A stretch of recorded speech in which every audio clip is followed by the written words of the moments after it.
തന്നെ അരുളി ഗുണസഭവാ.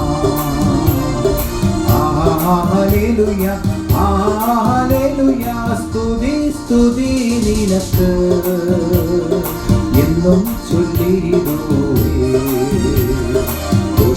ചുമടൊഴിച്ചു രക്ഷ തന്നവനെ സ്തുതി സ്തുതി നിനക്ക്.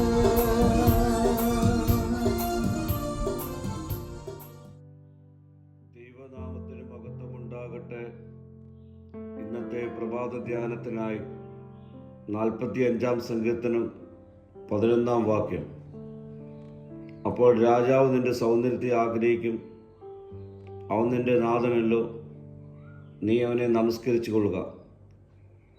ഈ വാക്യത്തിൽ പരാമർശിക്കുന്ന സൗന്ദര്യം പുറമേയുള്ള ഭംഗിയല്ല, അത് വിശുദ്ധിയുടെയും വിനയത്തിൻ്റെയും അനുസരണത്തിൻ്റെയും സൗന്ദര്യമാണ്. ദൈവം നമ്മെ പുറമേ നോക്കുന്നവനല്ല, അവൻ നമ്മുടെ ഹൃദയത്തെ നോക്കുന്നു.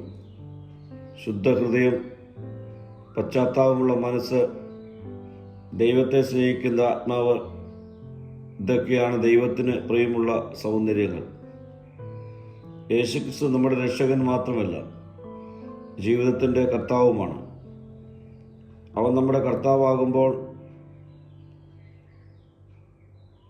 എൻ്റെ ഇഷ്ടമല്ല അവൻ്റെ ഇഷ്ടം, എൻ്റെ വഴികളല്ല അവൻ്റെ വഴി, എൻ്റെ ആഗ്രഹമല്ല അവൻ്റെ ആഗ്രഹം.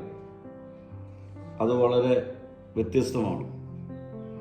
യെശയ്യാ പ്രവാചകൻ നമ്മെ ഇങ്ങനെ ഓർമ്മിപ്പിക്കുന്നു: ദൈവത്തിൻ്റെ വിചാരങ്ങൾ നിങ്ങളുടെ വിചാരങ്ങൾ അല്ല, നിങ്ങളുടെ വഴികൾ എൻ്റെ വഴികളുമല്ല. ആകാശം ഭൂമിക്ക് മീതെ ഉയർന്നിരിക്കുന്നത് പോലെ എൻ്റെ വഴികൾ നിങ്ങളുടെ വഴിയിലും എൻ്റെ വിചാരങ്ങൾ നിങ്ങളുടെ വിചാരങ്ങളിലും ഉയർന്നിരിക്കുന്നു. തുടർന്ന് ഈ വാക്യത്തിൽ സങ്കീർത്തനക്കാരൻ തന്നെ ഓർമ്മിപ്പിക്കുന്നു: അവൻ നമ്മുടെ നാഥനാകിയാൽ അവനെ നമസ്കരിച്ചു കൊള്ളുക. നമ്മുടെ ജീവിതം മുഴുവൻ ദൈവത്തിന് സമർപ്പിക്കുന്നതിൻ്റെ അടയാളമാണ് ഈ വാക്യം. അത് സാധ്യമായി തീരണമെങ്കിൽ നമ്മുടെ ജീവിതം ഒരു ആരാധനയായി രൂപപ്പെടണം. അത് ആരാധന ആലയത്തിൽ വരുമ്പോൾ മാത്രമല്ല, ജീവിതത്തിൻ്റെ വ്യത്യസ്തമായ ജീവിത സാഹചര്യങ്ങളിലെല്ലാം നമ്മുടെ ജീവിതം ഒരു ആരാധന അനുഭവമായി രൂപപ്പെടേണ്ടതായിട്ടുണ്ട്. പ്രിയരെ, ദൈവം നമ്മിൽ സന്തോഷിക്കുവാൻ ആഗ്രഹിക്കുന്നു. ശുദ്ധമായ ഹൃദയത്തോടെ, വിനയത്തോടെ, അനുസരണത്തോടെ നാം ജീവിക്കുമ്പോൾ രാജാവ് നമ്മുടെ സൗന്ദര്യത്തിൽ ആനന്ദിക്കും. അവൻ ആനന്ദിക്കുവാൻ തക്കവണ്ണം നമ്മെ തന്നെ പൂർണ്ണമായി അവനായി നമുക്ക് സമർപ്പിക്കാം. പ്രാർത്ഥിക്കാം: കർത്താവേ,